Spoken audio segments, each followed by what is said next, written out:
Hello，大家好啊！又係我君君老師雅言大講堂嘅主講者黃慧君，不分黃君君老師嚟到我哋雅言大講堂嘅第75集啦。今日講咩？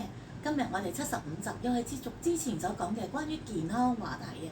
今日所講嘅就係牙齒嘅點樣去保護啊嚇。係啦，我希望大家會認識呢一樣嘢。有啲人話我個牙自細咧食好多糖啊，又或者點樣清理都唔好啊，成日都會病啊，咁咧，所以我就會話俾大家聽，關於牙齒咧，其實真係要大家好好咁去知道點樣去保護去清理嘅。牙齒除咗朝頭早我哋會用牙膏去刷牙之外咧，其實你亦都可以選擇用粗鹽去刷牙嘅。咁然之後咧，另外一樣嘢就係你晚上亦都要 cleaning 你個牙啊。咁咧喺瞓覺之前咧，你要用乾淨嘅水，然之後用牙膏去刷牙，或者用粗鹽去刷牙。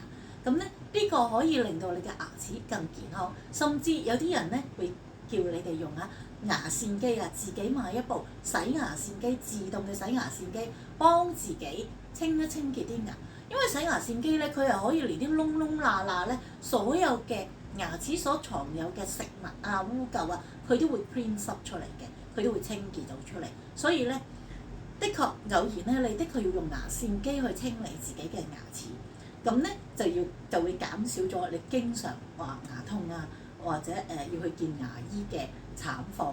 所以咧，希望大家要注意，晚上都要刷乾淨牙先好瞓覺，同埋要使用牙線機去 clean 晒自己嘅牙齒，咁就會乾淨啲。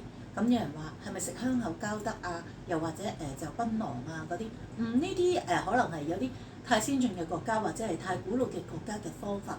我哋簡單啲用我哋自己本身我哋嘅普通嘅方法，用牙膏刷牙，用粗鹽刷牙，同埋用下牙線機洗牙就基本可以㗎啦。希望我呢一個方法幫到大家減少你嘅牙患啦。好，今日就講到呢度啦，拜拜啦，拜拜。